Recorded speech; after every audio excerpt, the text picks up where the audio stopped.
Here I am with my mama and my papa, waiting for our fair share of land in Upper Canada. There are probably thousands of other Loyalists waiting for their fair share of land as well. We wouldn't even be here if it weren't for those patriots. The patriots were colonists who were angry at the British government and wanted to break away from Britain and create their own country. Papa said that as Britain created more laws and acts, the patriots just grew more and more angry. The acts weren't even that bad. There's the Royal Proclamation, the Sugar Act, the Quartering Act, the Town Shed Duty, the Stamp Act, and the Intolerable Act. That's only 6 acts. That's not so bad. I think the patriots were just overreacting. From what Papa said, I think the Sugar Act is what set the patriots off. The Sugar Act is where the British government put taxes on all sugar and molasses. So, the patriots just stopped buying sugar and molasses. But I think the joke's on them, because nothing tastes good without sugar and molasses. Then came the Stamp Act.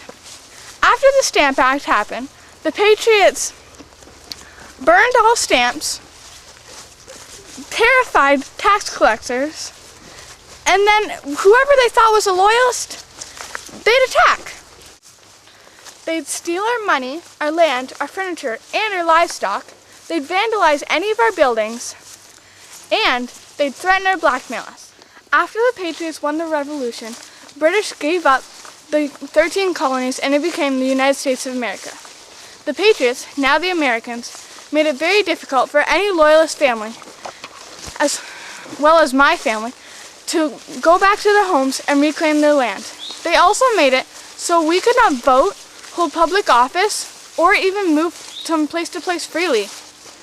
Many loyalist families preferred to be kicked out of the United States of America than to swear allegiance to them. My family was one of them. My family left the United States as well as several thousand other loyalists, and we migrated to Quebec. We walked through the wilderness by ox and cart or by foot. Men, women, and other children like me carried all of our possessions. Once we got there, we lived in a variety of different homes.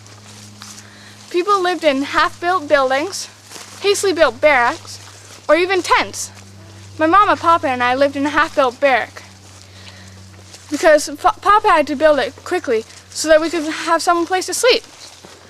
The French Canadians that lived in Quebec thought that we would have troubles fitting in to a Christian, French-speaking colony, but we did just fine, I think. But we did have trouble with the land systems and the French laws. This man named Governor Haldeman said that we were not allowed to settle in the eastern township of Quebec. This was because it was too close to the American border for safety. He also said that Upper Country could become a home for the Loyalists. Being thrown out of our own homes and migrating to Quebec was bad enough. Now we have to relocate to Upper Canada? Once we set out, since I was young, the journey was very hard and very long. The weather was harsh and the uneven grounds and forests made it very difficult. We traveled by ox and cart and by foot again, so the journey was very slow and treacherous. On our journey, we encountered many bears, wolves, coyotes, and bugs, and the native tribes seemed very curious about all the travelers. Once we got to Upper Canada, we all lined up in front of the surveyor to get our land. And here we are, back where we started, waiting for our fair share of land. Land is given out by the surveyor pulling a name out of a hat, and on it is a number.